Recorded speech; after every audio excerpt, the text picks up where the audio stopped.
መስከረም ሚዲያ የዘመን ድልድይ ሰብስክራይብ ያድርጉ፣ ለሌሎችም ያጋሩ።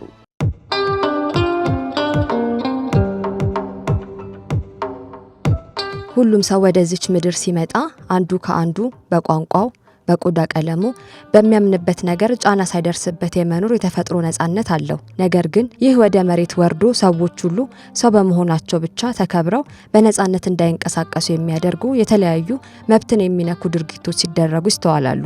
ከእነዚህ መካከል የቆዳ ቀለምን ምክንያት በማድረግ ሰዎች ጥቁር በመሆናቸው ብቻ ከእነርሱ የተለየ የቆዳ ቀለም ባላቸው ሰዎች መብታቸውና ክብራቸው ሲነካ ማየት በተለይ ቀደም ባሉት ጊዜያት የተለመደ አለፍ ሲልም የጥቁር ሰዎችን መብት መንካት እንደ ግዴታ የታየበት ጊዜም ነበር። በአሁኑ ጊዜ ይህ አስተሳሰብ እየተሻሻለ ቢመጣም በተወሰኑ አካባቢዎችና ሰዎች ላይ ግን የሚስተዋልና ጥቁሮችን ዝቅ አድርጎ በማየት መብታቸውን በመንካት ጥቃት እስከ ማድረስ የሚያደርስ የመብት ጥሰት ይፈጸማል። በዛሬው ዝግጅታችን 10 ለጥቁር ሰዎች ጥሩ አቀባበል የማይደረግባቸው ሀገራትን እንመለከታለን።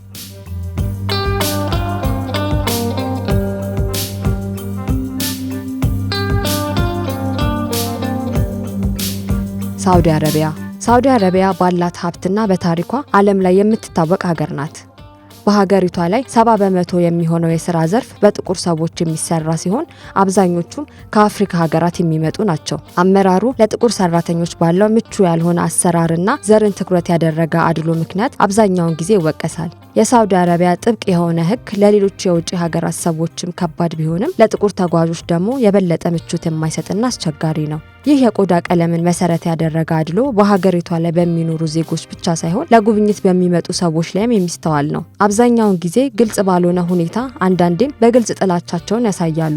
ለአብነት ያህልም ጥቁር ሰዎች የዕለት ተዕለት እንቅስቃሴያቸውን በሚያደርጉባቸው ቦታዎች ላይ ዕቃ ሲገዙ፣ ምግብ ሲመገቡ፣ በመዝናኛና በጉብኝት ቦታዎች ላይ በጥርጣሬ ዓይን ከመታየት ጀምሮ በጥላቻ ክብራቸውን የሚነካ ነገር ይደረጋል። ይህ አስተሳሰብ አሁን የመጣ ሳይሆን እንደ ባህላቸው ከጥንት ጀምሮ ሲዋረስ የመጣ ነው። በአንዳንድ አካባቢዎች ላይ መሻሻል ቢታይም አብዛኛው የሀገሪቱ ክፍል ላይ የሚስተዋለው ጥቁሮችን መሰረት ያደረገ ጥቃት ሳውዲ አረቢያን ለጥቁሮች ጥሩ አቀባበል የሌላት ሀገር እንድትሆን አድርጓታል።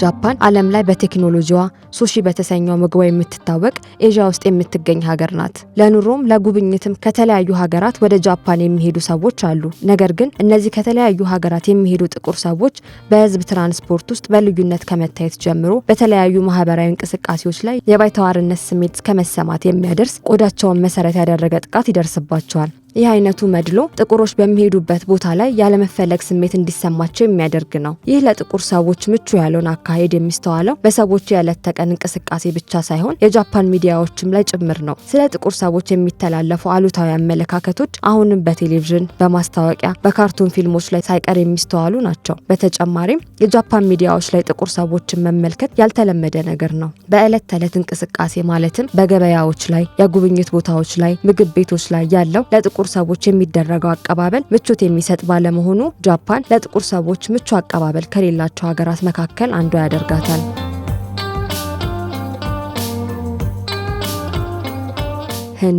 ህንድ ብዙ ባህል፣ የታሪክ ሀብትና ብዙ የህዝብ ብዛት ያላት ሀገር በመሆኗ በሰዎች ዘንድ ለጉብኝት የምትመረጥ ሀገር ናት። ነገር ግን ከሌሎች ሀገራት ለሚሄዱ ጥቁር ጎብኚዎች ምቾት እንደማይሰማቸው ከሚሆኑበት ሀገራት መካከልም አንዷ ናት። ህንድ ውስጥ 62% የሚሆኑ ከሌላ ሀገራት የሚመጡ ጥቁር ሰዎች በቆዳ ቀለማቸው ብቻ የዘር መገለል ይደርስባቸዋል። ይህ የቆዳ ቀለምን ትኩረት ያደረገ ጥቃት ከህንድ የቀኝ ግዛት ታሪክ የሚጀምር ሲሆን የቆዳ ቀለማቸው ቀይ የሆኑ ሰዎች ትልልቅ ለሆኑ ቦታዎችና ሁኔታዎች የተገቡ ናቸው ተብሎ ይታሰባል። እንዳለመታደል ሆኖ ይህ ጊዜው ያለፈ አመለካከት አሁንም በአንዳንድ አካባቢዎች ላይ ይስተዋላል። ጥቁር ጎብኚዎች ወደ ገበያዎች ሲሄዱ ወይም ታዋቂ የህንድ የጉብኝት ቦታዎችን ሲጎበኙ በልዩነትና በጥርጣሬ መታየት የተለመደ ነው። አለፍ ሲልም አንዳንድ ቦታዎች ላይ አገልግሎትን እስካለማግኘት ሊደርስ ይችላል። ህንድ የባህልና የህዝብ ልዩነቶች ያሏት ሀገር ብትሆንም ለጥቁር ሰዎች ባላት ምቹ ያልሆነ አቀባበል ምክንያት ከእነዚህ 10 ሀገራት መካከል አንዷ ሆናለች።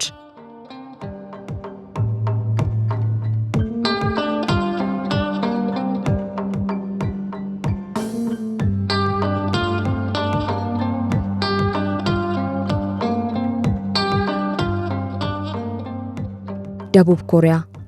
ደቡብ ኮሪያ በኬፖፕ ሙዚቃ በቴክኖሎጂ ርቀቷና ለየት ባሉ ባህሎቿ ዓለም ላይ ለጉብኝት የምትፈለግ ሀገር ናት። የተለያዩ የሌላ ሀገር ዜጎችም ለጉብኝት ወደ ኮሪያ ይሄዳሉ። ነገር ግን ከኮሪያ ዜጋ ውጪ ሆነ ኮሪያ ውስጥ መታየት አስቸጋሪ ነው። በተለይ ለጥቁር ሰዎች ሲሆን ይህ በእጅጉ የከፋ ነው። በሚያስገርም ሁኔታ 55 በመቶ የሚሆኑ ጥቁር ሰዎች ኮሪያ ውስጥ ጥቁር በመሆናቸው ብቻ መገለል ይደርስባቸዋል። በብዙ ሰዎች በጥርጣሬ ከመታየት ጀምሮ መጓጓዣዎችን እስከ ማጣት ድረስ ቆዳቸውን ትኩረት ያደረገ ጥቃት ይደርስባቸዋል። ይህ ጥቁር ሰዎች በማይፈለጉበት ቦታ ላይ እንዳሉ እንዲሰማቸው ያደርጋል። ይህ በዕለት ተዕለት እንቅስቃሴያቸው ላይ ብቻ ሳይሆን በሚዲያዎቻቸውም ላይ የሚስተዋል ጉዳይ ነው። በረጅሙ ታሪካቸው ውስጥ ጥቁር ሰዎችን እንደ አሉታዊ ነገር መግለጫ አድርጎ የማየት አስተሳሰብ አለ። ይህ ትክክል ያልሆነና ከጊዜ ወደ ኋላ የቀረ አስተሳሰብ አሁንም በአንዳንድ የደቡብ ኮሪያ ቦታዎች ላይ የሚስተዋል ነገር ነው። ምናልባት ደቡብ ኮሪያን የመጎብኘት እቅድ ያለው ሰው ደስታንም መከፋትንም ለማየት ራሱን ማዘጋጀት ይኖርበታል።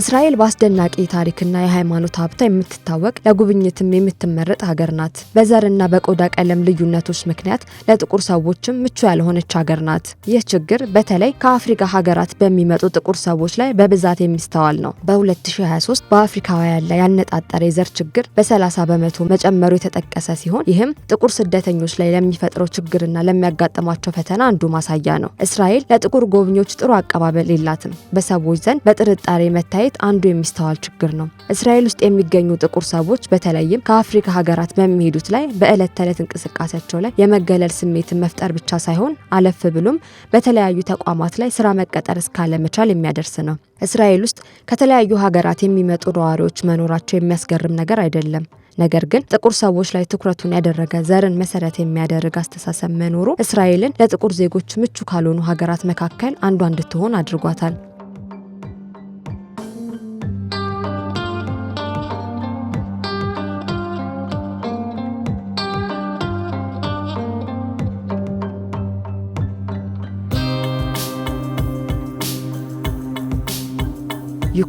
ዩክሬን የሚያኮራ ሀብት፣ ታሪካዊ ቅርስና ውብ የሆነ የመልክዓ ምድር አቀማመጥ ያላት ሀገር ናት።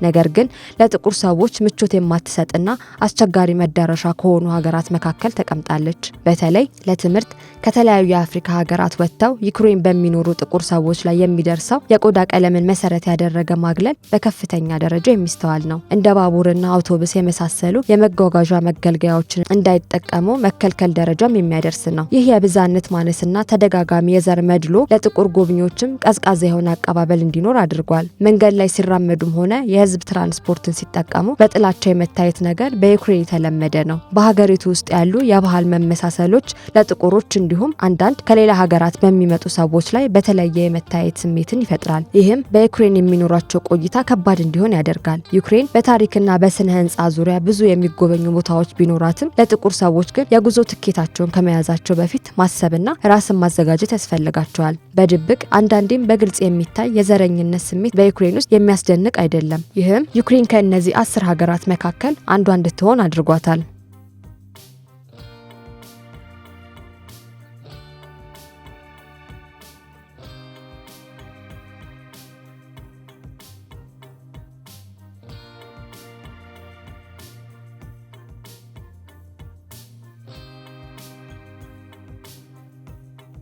ግሪክ ከጥንታዊነቷ ጋር በተያያዘ ዓለም ላይ የምትታወቅና ለጉብኝት የምትመረጥ ከተማ ናት። ጥቁር ሰዎችን ከመቀበል አንጻር ግን በጥሩ የምትነሳ ሀገር አይደለችም። ከቅርብ ዓመታት ወዲህ በግሪክ ውስጥ የዘር ግጭቶች እየተባባሱ መጥተዋል። በተለይም ከስደተኞች ጋር በተያያዘ በሚነሳው ጉዳይ ምክንያት በአፍሪካውያን ስደተኞች ላይ ያለው ጫና ከፍተኛ ደረጃ ላይ ደርሷል። ለጉብኝትም ሆነ ለኑሮ ወደ ግሪክ የሚያቀኑ ሰዎች የተለያየ ቀለምን ትኩረት ያደረገ መገለል ይደርስባቸዋል። በተለይም ከዋና ዋና የቱሪስት ስፍራዎች ውጪ ባሉ አካባቢዎች ስደተኞች ላይ ከፍተኛ የጠላትነት ስሜት እንደሚጠብቃቸው ይናገራሉ።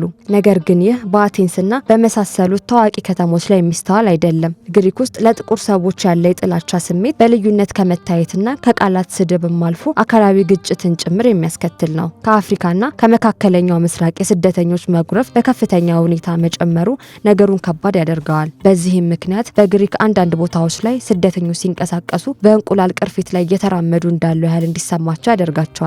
ግሪክ ለጥቁር ዜጎች ካላት ምቹና ጥሩ ያልሆነ አቀባበል ምክንያት ከእነዚህ ሀገራት መካከል አንዷ ሆናለች።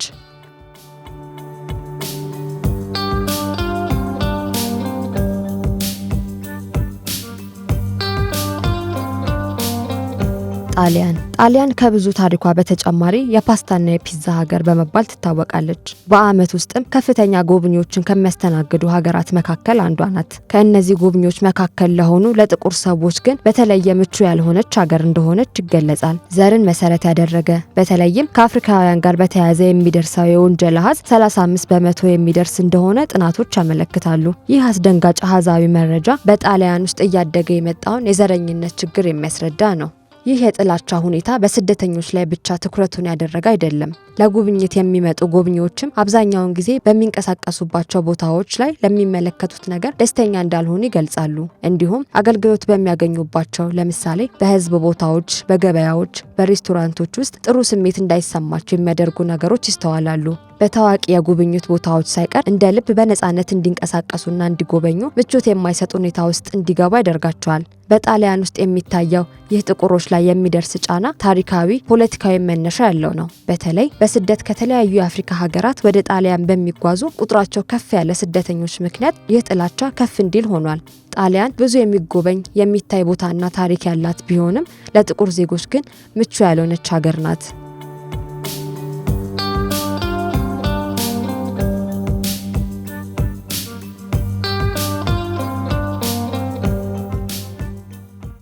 ቻይና በከፍተኛ ጥረት የዓለምን ኢኮኖሚ መቆጣጠር የቻለች ሀገር ናት። ነገር ግን አንዳንድ እስካሁን መቀየር ያልቻለቻቸው ልምዶችም አሏት። ከእነዚህ መካከል አንዱ ከዘረኝነት ጋር የተያያዘ ሀሳብ ነው። ለጉብኝትም ሆነ ለኑሮ ቻይና ውስጥ የሚገኙ ጥቁር ዜጎች በልዩነት ደስ ከማይል መታየት ጀምሮ የተለያዩ የቆዳ ቀለምን መሰረት ያደረጉ ትንኮሳዎች እንደሚደርስባቸው ይናገራሉ። ይህ በአብዛኛው ቻይና ውስጥ ካሉ ባህሎች ጋር በሚፈጠር ልዩነት የሚከሰት ነው። ምንም እንኳን ቻይና በዓለም አቀፍ መድረክ ላይ የምትጫወተው ሚና እያደገ ቢመጣም ወደ ቻይና በሚጓዙ ከሌላ ሀገራት በሚመጡ ዜጎች ላይ ግን የሚስተዋለው አቀባበል ምቹ ያልሆነ ነው። ይህ ሁኔታ በአብዛኛው በጥቁር ሰዎች ላይ የሚስተዋልና በሚሄዱባቸው አካባቢዎች ላይ እንደ እንግዳ የመታየት አለፍ ሲልም በአንዳንድ ተቋማት ውስጥ አገልግሎትን ማግኘት እስካለመቻል የሚያደርስ ነው። በተለይ እንደ ቤጂንግና ሻንጋይ ውጪ ባሉ ገጠራማ ከተሞች ላይ ይህ በብዛት የሚስተዋል ነው። ቻይና በተለያየ አፍሪካ ሀገራት ዓለም አቀፍ ግንኙነትን ለማሳደግ ጥረት ብታደርግም ይህ ፍላጎቷ ዕለት ተዕለት በምታደርገው ማህበራዊ እንቅስቃሴዎቿ ላይ ግን የተተገበረ አይደለም። ቻይና ተመሳሳይ የሆኑ ሰዎች የሚኖርባት ሀገር ከመሆኗ የተነሳ ከሌሎች ሀገራት ውጪ ባሉ ዜጎች ላይ ያላት ተቀባይነት በተለይ ለጥቁር ሰዎች ያላት አቀባበል ምቹ ባለመሆኑ ምክንያት ከእነዚህ ሀገራት መካከል አንዱ አድርጓታል።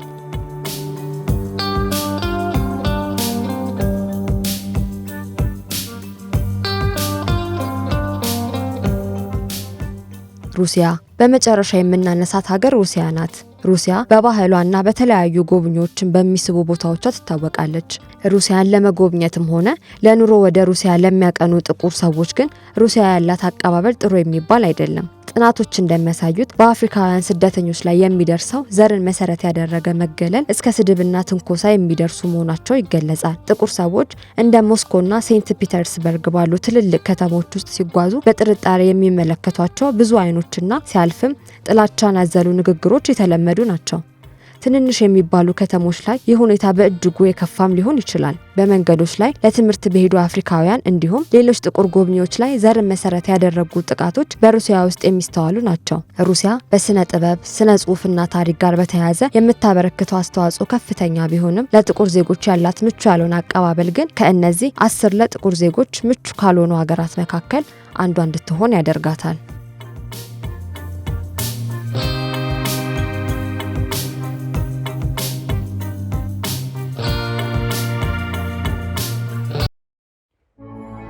መስከረም ሚዲያ የዘመን ድልድይ ሰብስክራይብ ያድርጉ፣ ለሌሎችም ያጋሩ።